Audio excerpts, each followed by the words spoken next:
Hello everyone, welcome back to Unnat classes.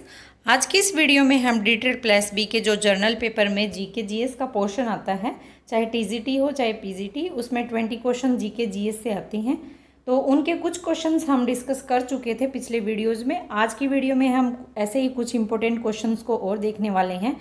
ये सारे ही questions बहुत इंपॉर्टेंट है, तो प्लीज़ वीडियो को ध्यान से देखिए। अगर आपने अभी तक चैनल को सब्सक्राइब नहीं किया है तो चैनल को सब्सक्राइब कीजिए, वीडियो को लाइक कीजिए, शेयर कीजिए और कमेंट कीजिए। तो देखते हैं 30 क्वेश्चन हम उन दो वीडियोज़ में कवर कर चुके हैं। 31 नंबर का क्वेश्चन है, भारत में प्रथम स्थापित परमाणु संयंत्र एटॉमिक प्लांट कौन सा है? तारापुर परमाणु संयंत्र, कैटेनोम परमाणु संयंत्र, कुडनकुलम या फिर अन्य। तो तारापुर परमाणु संयंत्र प्रथम परमाणु संयंत्र है भारत का, जो कि महाराष्ट्र में स्थित है। और ये 1969 में पहला परमाणु ऊर्जा स्टेशन था किसका? भारत का। अगला प्रश्न है, यूनाइटेड किंगडम यूके में शामिल है इंग्लैंड तथा उत्तरी आयरलैंड तथा वेल्स, स्कॉटलैंड तथा वेल्स, या फिर ए और सी दोनों।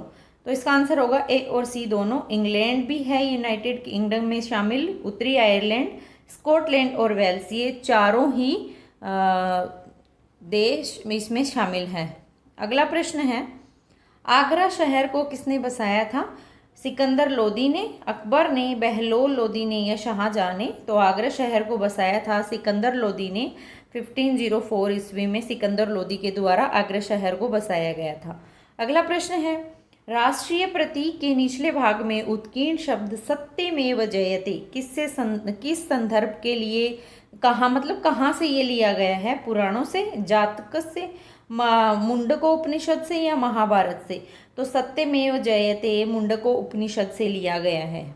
अगला प्रश्न है, अशोक के शिलालेखों की लिपि क्या है? गुरुमुखी, ब्राह्मी, देवनागरी या हायरोग्लाइफिक्स? तो अशोक के शिलालेखों की लिपि है, मोस्टली शिलालेख अशोक के ब्राह्मी लिपि में लिखे गए हैं। अशोक के शिलालेख और भी लिपि थी अरामाइक, खरोष्टी, इन दो लिपियों में भी अशोक के शिलालेख लिखे गए हैं, पर मोस्टली शिलालेख अशोक के ब्राह्मी लिपि में लिखे गए हैं। अगला प्रश्न है, बिहू निम्नलिखित में से किसका लोकप्रिय उत्सव है? असम का, उड़ीसा का, बिहार का या बंगाल का? तो बिहू असम का एक लोकप्रिय उत्सव है। अगला प्रश्न है, विवेकानंद रॉक मेमोरियल कहाँ स्थित है? अंडमान निकोबार में, लक्षद्वीप में, केरला में या तमिलनाडु में? तो विवेकानंद रॉक मेमोरियल स्थित है तमिलनाडु में। अगला प्रश्न है, महात्मा गांधी को राष्ट्रपिता के रूप में सबसे पहले किसने उल्लेखित किया था? सबसे पहले किसने संबोधित किया था राष्ट्रपिता कहकर? सुभाष चंद्र बोस ने, जवाहरलाल नेहरू ने, वल्लभ भाई पटेल ने या फिर इनमें से कोई नहीं? तो सुभाष चंद्र बोस ने सर्वप्रथम महात्मा गांधी जी को राष्ट्रपिता कहकर पुकारा था।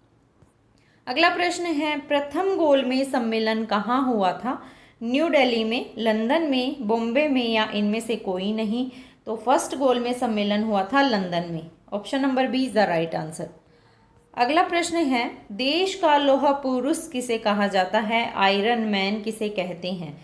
तो सरदार वल्लभ भाई पटेल को, जवाहरलाल नेहरू को, महात्मा गांधी को या लोकमान्य तिलक को? तो सरदार वल्लभ भाई पटेल को देश का आयरन मैन कहकर हम जानते हैं, आयरन मैन के नाम से सरदार वल्लभ भाई पटेल को जानते हैं। अगला प्रश्न है, महात्मा गांधी जी को अर्धनंगा फकीर किसने कहा था? हिटलर ने, जिन्ना ने, चर्चिल ने या माउंटबेटन ने?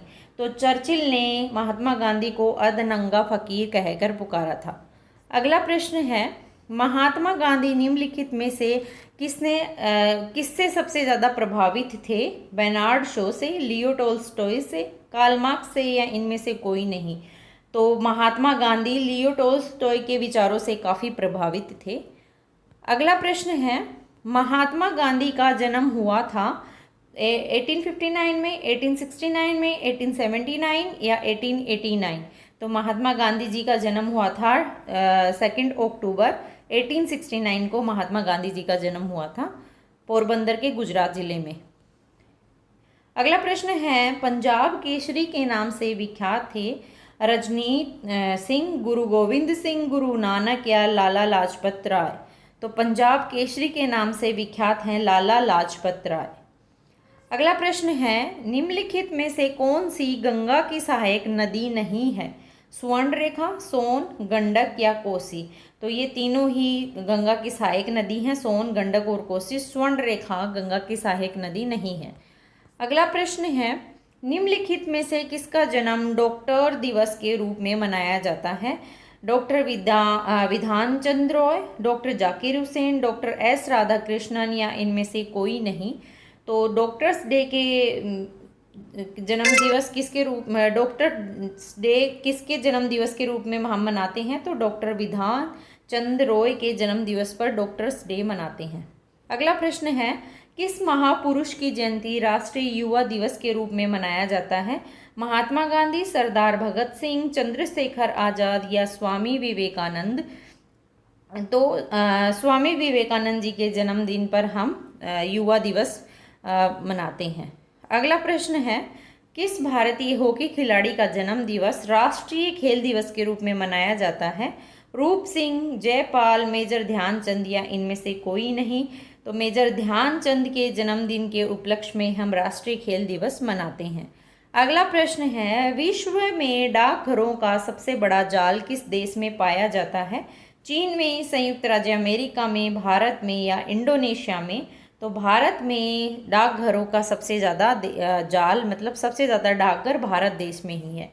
अगला प्रश्न है, भारत में डाकघरों की संख्या लगभग है 1.2 लाख, 1.5 लाख, 1.7 लाख या 1.9 लाख? तो लगभग 1.5 लाख डाकघरों की संख्या भारत देश में है। अगला प्रश्न है, ग्रीन चैनल क्या है? डाक सेवा है, आकाशवाणी चैनल है, दूरदर्शन चैनल है या टेलीफोन है? तो ग्रीन चैनल एक डाक सेवा है। तो ये थे आज के हमारे इम्पोर्टेंट क्वेश्चंस। आई होप आपको वीडियो पसंद आया होगा। तो अभी तक अगर चैनल को आपने सब्सक्राइब नहीं किया तो चैनल को सब्सक्राइब कर लीजिए, ताकि आगे आने वाले वीडियोस में हम जो भी इम्पोर्टेंट क्वेश्चंस हम करेंगे वो उसका नोटिफिकेशन आपको मिल सके। तो